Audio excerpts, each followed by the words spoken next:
너희는 유혹의 욕심을 따라 썩어져가는 무습을 따르는 옛사람을 벗어버리고 오직 너희의 심령이 새롭게 되어 하나님을 따라 새 사람을 입으라. 아멘. 자, 하나님과 동행이라는 제목으로 하나님 말씀 은혜를 나누겠습니다. 우리가 화면에서 보았지만 2016년도 10월 8일 개척하고 1년 2개월, 14개월이 지났습니다. 아득해요. 왜 이렇게 아득하게 느껴지는지 모르겠어요. 참 그간의 과정들을 지켜보면 정말 하나님께서 우리와 함께 하셨구나. 기적이라는 단어밖에 생각나지 않습니다.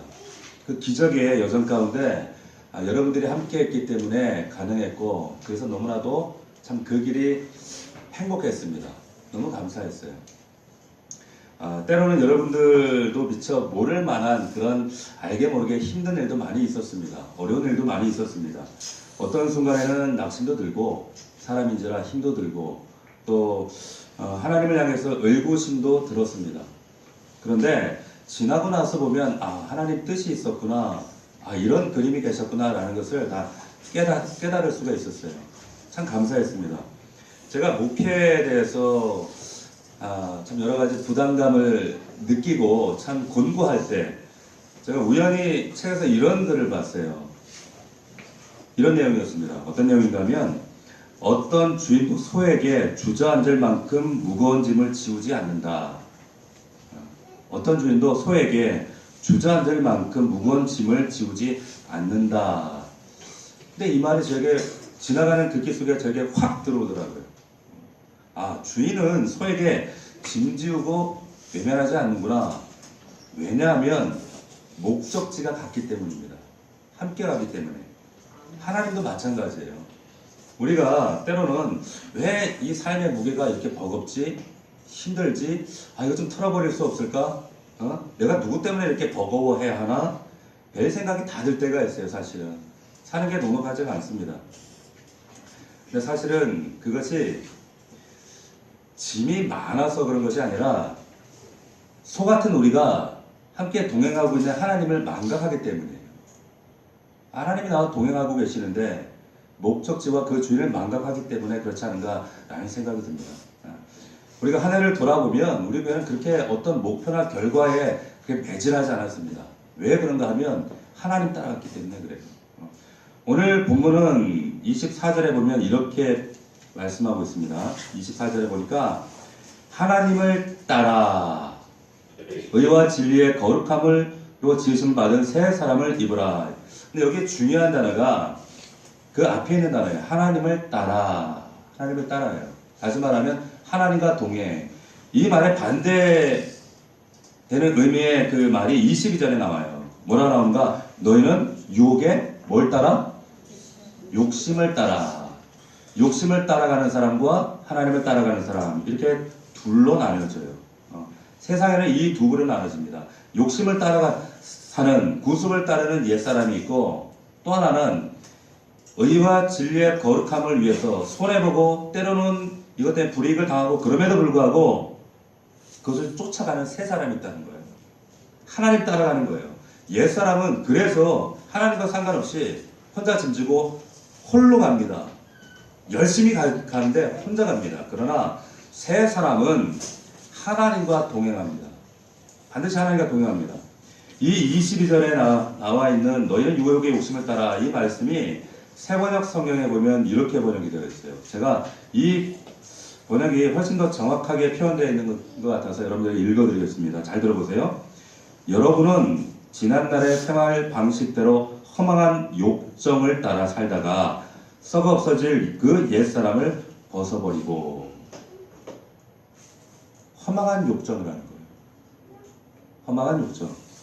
새 사람이 되어서 새로운 은혜와 기적을 우리가 2018년도에 이루면서 살아야 되는데 거기에 중요한 전제 조건이 있습니다. 그게 뭐냐? 그것은 앞에 나와 있는 대로 벗는 거예요. 벗는 것. 또 한 가지는 24절에 하나님을 따라 God's way, 하나님의 방식으로 사는 겁니다.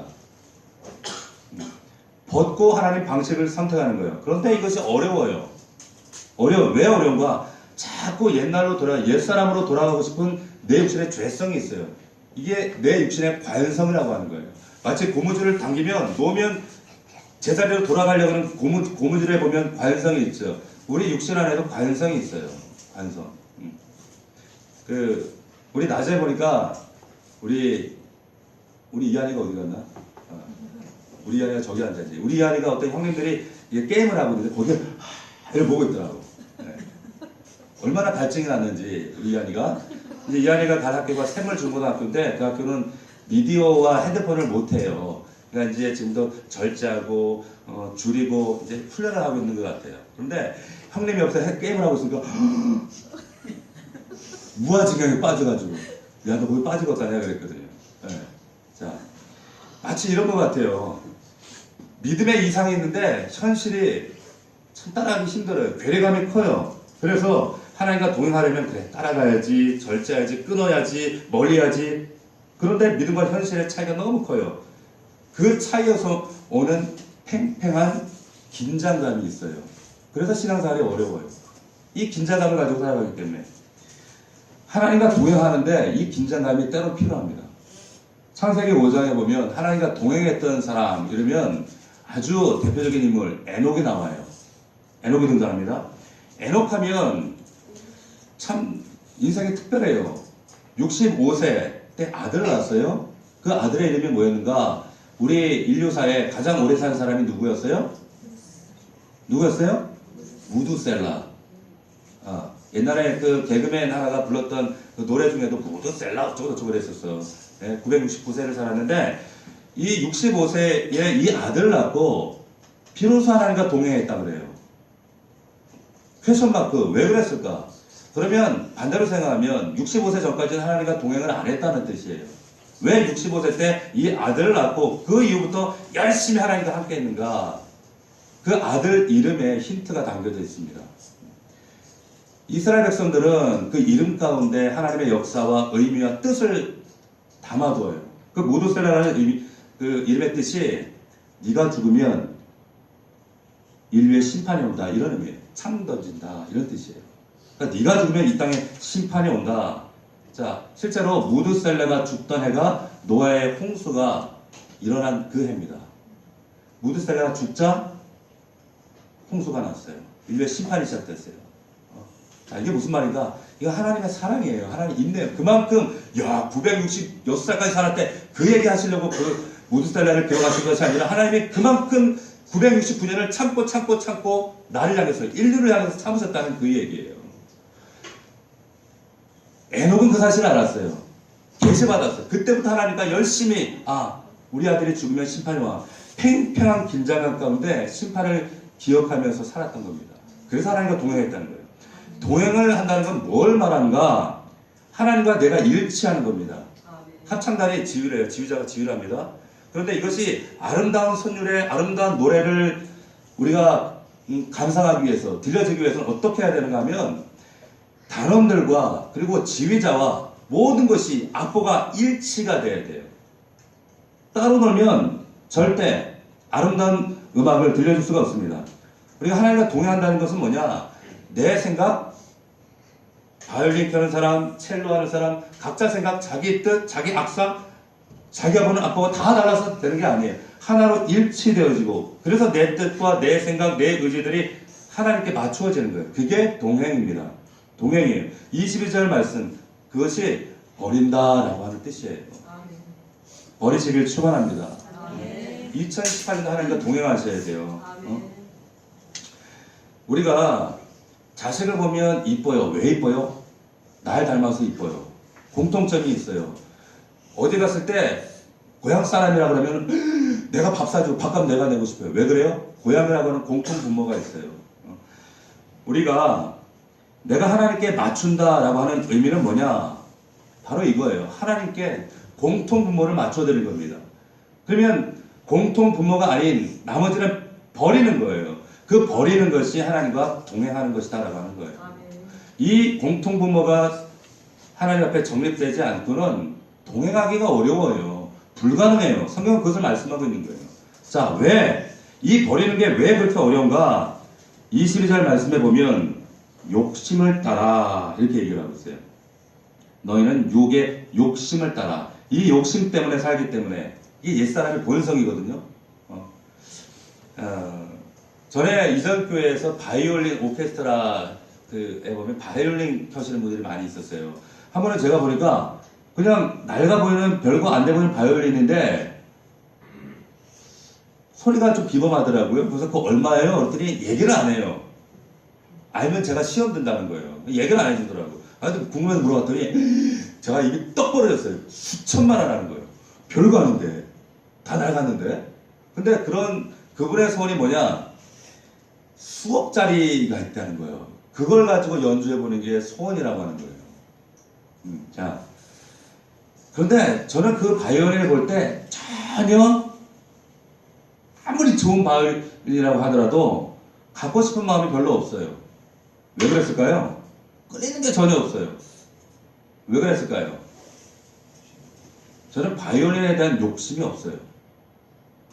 전혀 갖고 싶은 마음이 없어요. 자, 이게 무슨 말이냐? 욕심만 없으면, 유혹도 힘을 잃어버리는구나. 욕심이 없으면, 유혹도 나에게 힘을 역사하지 못하는구나.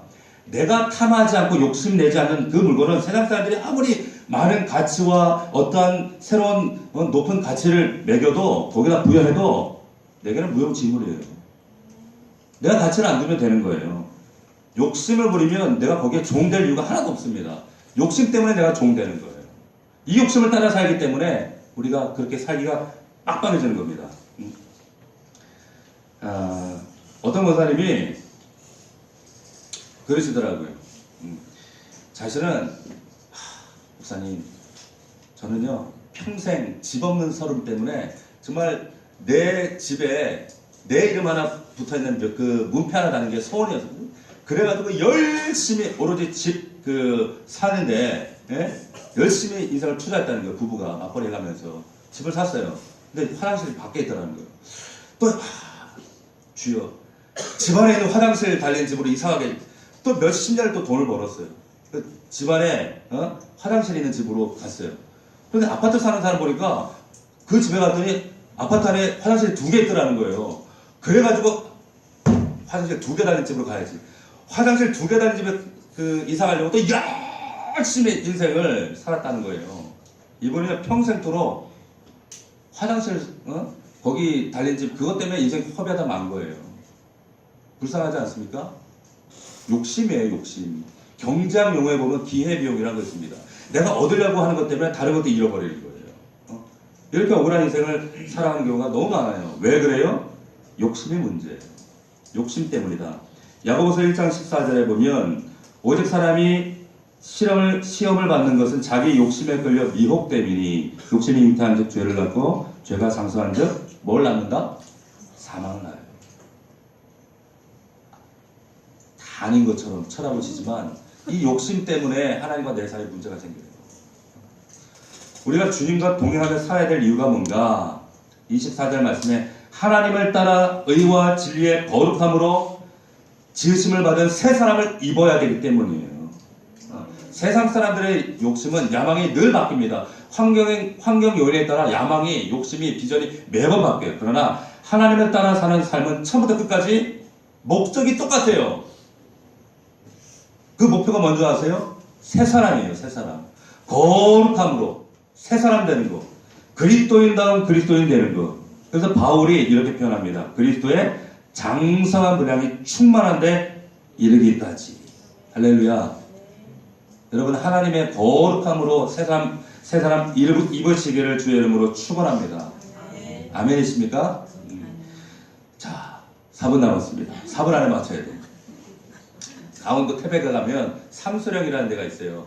이 삼수령에서 물줄기가 갈라지는데 이것이 물 근원이 남쪽으로 갈라지면 낙동강으로 가고 서쪽으로 갈라지면 한강, 동해로 갈라지면 이게 50천이 된다 그래요. 전 가보지 않았습니다만은 저도 책에서 읽은 이야기입니다.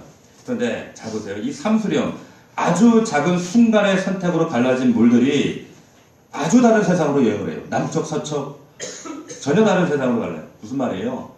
마찬가지로 우리의 삶도 내가 어떻게 생각하느냐, 선택하느냐에 따라서 전혀 다른 삶을, 여행을 살게 된다는 거예요. 문제는 어떻게 선택하느냐.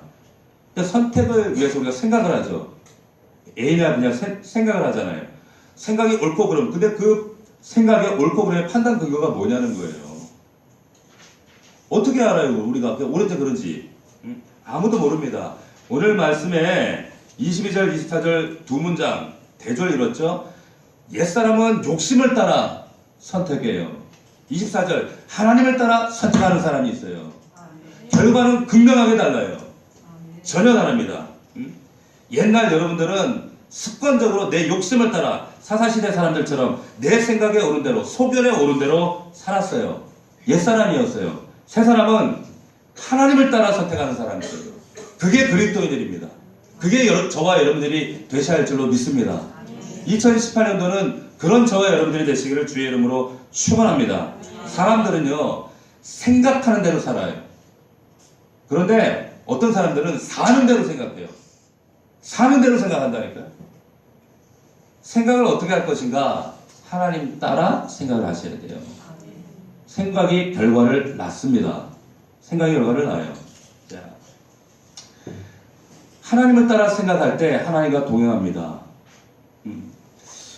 제가 오늘 여러분들에게 헌금에 2018년도 하나님이 나에게 바라시는 소망 쏘라고 했어요. 내가 바라는 소망이 아니라 하나님이 나에게 기대하시는 소망. 그 다음 내가 하나님께 기도하는 소망. 두 번째, 왜 하나님이 나에게 기대하시는 소망이 먼저인가? 왜 먼저일까요?